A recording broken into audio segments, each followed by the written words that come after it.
You are stranded on a desert island. What 3 T's do you take with you? Oh.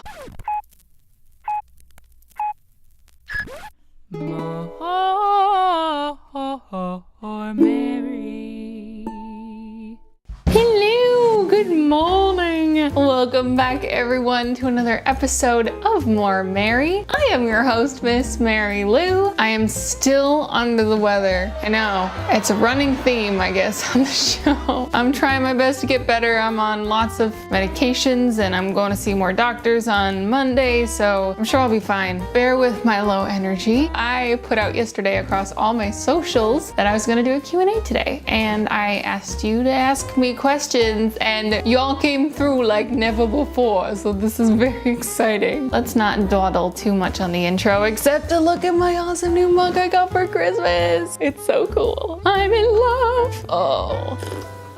So I've broken down the questions for today into a few broader categories just to keep it organized. Jacob threw it into a spreadsheet for me because he's the best. And of course, friends, if you haven't subscribed to the Miss Mary Lou channel already, hit the red subscribe button below and the little notification bell so you know when I upload. Anywho, let's get right into the questions. Screen 14 Pics asks, what's your basic vlog setup? Because you have consistently great lighting. Oh well, thank you, Screen 14 Pics. I will show you. Let me just switch to the dope new camera on my Google Pixel 2. Switching from Apple to Android, friends, it's an adventure. If you want me to make a video about it, let me know. So as you can see, there's my camera right there. Let me see if I can tap it to lighten it. Yeah, there's Jacob. Hi, Jacob. So I sit in front of this window here in my living room, and it's usually not enough light. So I have these great umbrella lights that are awesome. These are almost exclusively what I film with now because the light is just so nice and even and everything. Link for those lights below.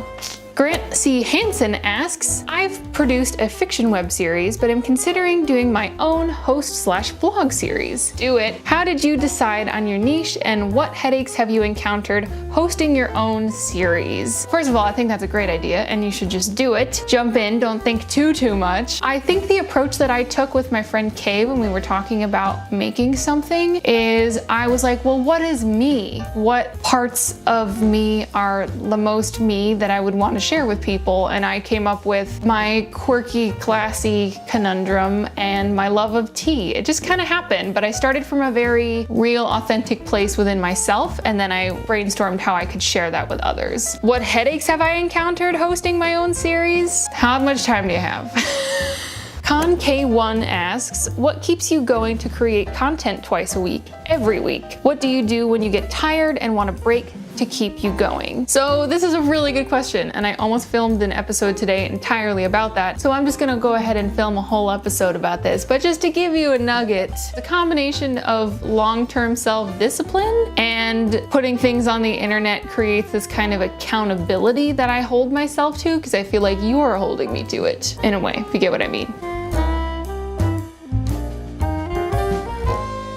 So now we get to the real tea. Get it? It's tea-based question. I'm so hip. The craft_Kelly-Ann asks, you are stranded on a desert island. What 3 T's do you take with you? Oh, Irish breakfast, mint, and then something fun. Probably decaf Irish breakfast.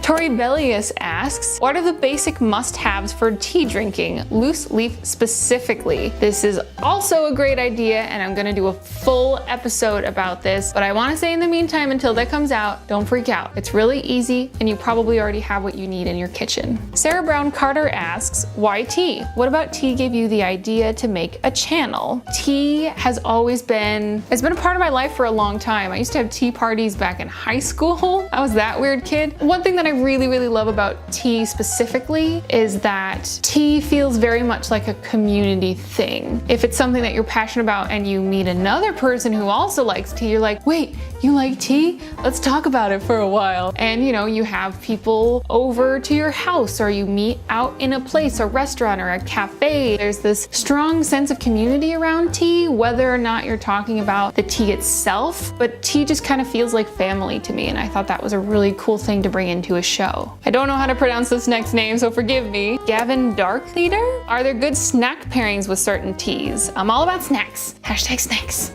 Yeah, there are some really good pairings. My favorite are cookies or anything finger food, really. You can kind of think about what the flavor profiles are in your tea and then pair it with what you're eating. Are you having something with more fruity or vanilla undertones? Maybe pair it with a dessert. Are you doing something that's a little bit more robust? Try something more savory, like a hummus. Play around, let me know if you find anything good. Steph Stuff asks, my husband is a dark coffee kind of guy, and I'm trying to get him more into tea. What is a good gateway one for him to try? This is an excellent question, and I actually talked to Jacob about this, my boyfriend, because he was not the biggest tea person when we started dating, but if he's like a black coffee, likes those bitter, more robust and rich undertones, I would definitely start with a black tea. I would recommend an Irish breakfast. And if he likes a little bit more of a bitter flavor, you can maybe steep it for a little longer or go something completely different and try like a fruity white tea and ice it with a little bit of sweetener in it. And it tastes like juice, but it's tea and it's refreshing and awesome. So just a couple ideas for you. TEI110 asks, why do you hate coffee so much and when will you come to the light? Get off the internet, Craig.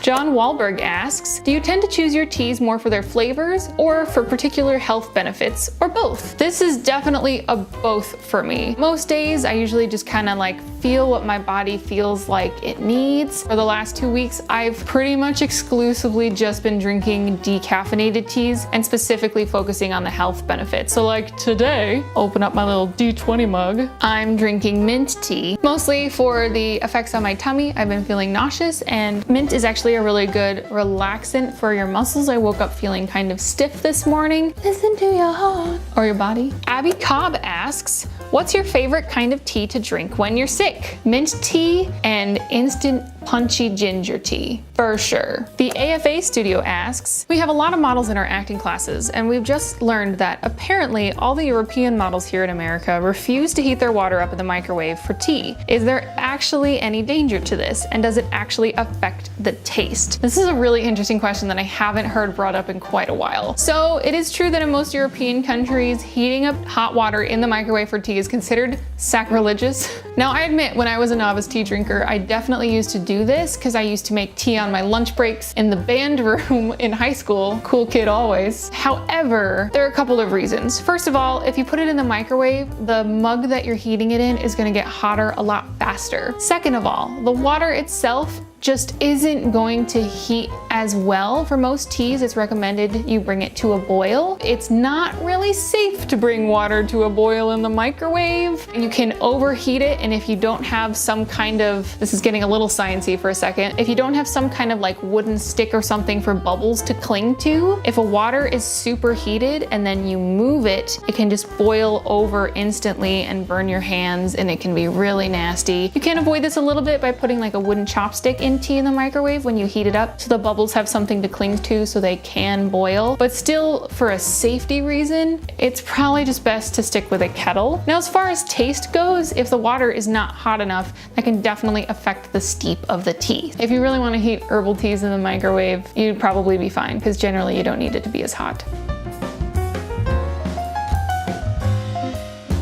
The Craft Kellyanne is back with, who's your favorite season 2 Critical Role character? Okay, so for those of you who don't know, I'm obsessed with Dungeons and Dragons, and there's this show called Critical Role. They just finished an epic campaign about the adventures of Vox Machina. It's like over 100 episodes, but they ended that campaign and they're starting a brand new one from scratch as of this past week. So if you've been wanting to hop on the Critical Role train but feel intimidated to maybe go all the way back to the beginning, they're starting a brand new one. Hop on it, it's gonna be great. Favorite character? After one episode, it's really hard to pick, but I really enjoy Laura Bailey's Jester character. Jester? She's so cute. It's Novastar asks, what's your fave show to binge watch on Netflix right now? Since I watched all of Stranger Things, favorite thing to binge right now is probably Black Mirror. On Hulu, Adventure Time. And last from Panda 8 Gel Creations. What's your favorite board game? My favorite go-to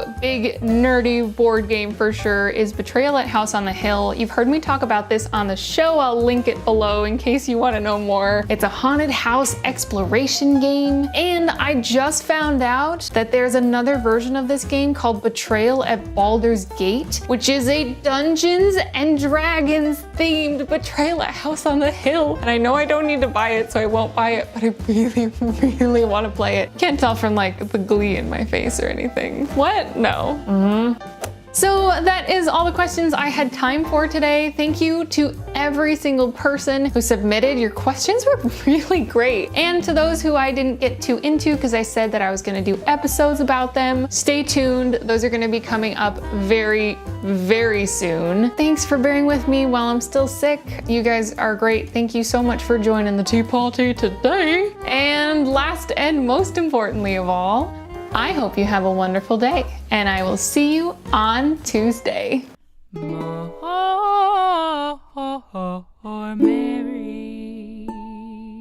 Hello! Thank you so much for watching this episode of More Mary. As always, my Patreon page is up and running if you want to hop over and support tea parties just like this one. Please subscribe if you are not already. We broke 400 subscribers. Thank you for being here. It's so exciting. Of course, you know the drill. If you want to hang out every day of the week and not just here on YouTube on Sundays and Tuesdays, all my social media links are down below. And other than that, I hope you have a wonderful week, and I will see you on Tuesday. Okay, bye. I'm starting a new D&D campaign the day you watch this, and I'm very excited about it.